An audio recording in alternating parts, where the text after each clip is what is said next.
നിയമസഭാ തെരഞ്ഞെടുപ്പ് പടിവാതിൽക്കൽ എത്തി നിൽക്കെ ഇനി കാസർഗോഡ് ജില്ലയിൽ ജാഥകളുടെ കാലം. മുഖ്യമന്ത്രിയുടെയും പ്രതിപക്ഷ നേതാവിന്റെയും BJPയുടെയും ഉൾപ്പെടെ ഡസൻ കണക്കിന് ജാഥകളാണ് വരും ദിവസങ്ങളിൽ കാസർഗോഡ് നിന്നും പ്രയാണം ആരംഭിക്കുന്നത്. ഇത്തവണ KSUവാണ് ഇതിന് തുടക്കം കുറിച്ചത്.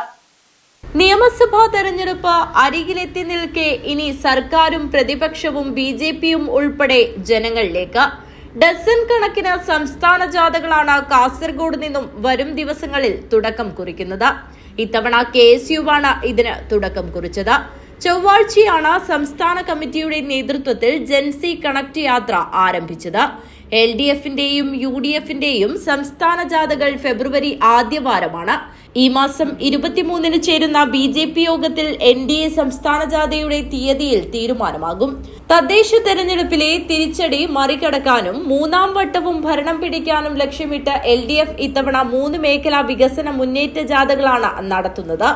ഇതിൽ ഏറ്റവും പ്രധാനമായ CPIM സംസ്ഥാന സെക്രട്ടറി MV ഗോവിന്ദൻ നയിക്കുന്ന വടക്കൻ മേഖലാ വികസന മുന്നേറ്റ ജാഥ കാസർഗോഡിൽ നിന്നും ഫെബ്രുവരി 1-ന് ഉച്ചയ്ക്ക് 3 മണിക്ക് കുമ്പളയിൽ നിന്നും ആരംഭിക്കും. മുഖ്യമന്ത്രി പിണറായി വിജയൻ ജാഥ ഉദ്ഘാടനം ചെയ്യും. ഫെബ്രുവരി 6 മുതൽ മാർച്ച് 6 വരെ കാസർഗോഡ് നിന്ന് തിരുവനന്തപുരത്തേക്കാണ് UDFന്റെ പുതുയുഗയാത്ര.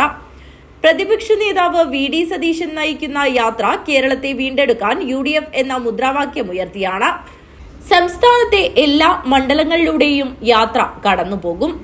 ജാഥ മാർച്ച് 6-ന് പുത്തരിക്കണ്ടം മൈതാനിയിൽ സമാപിക്കും.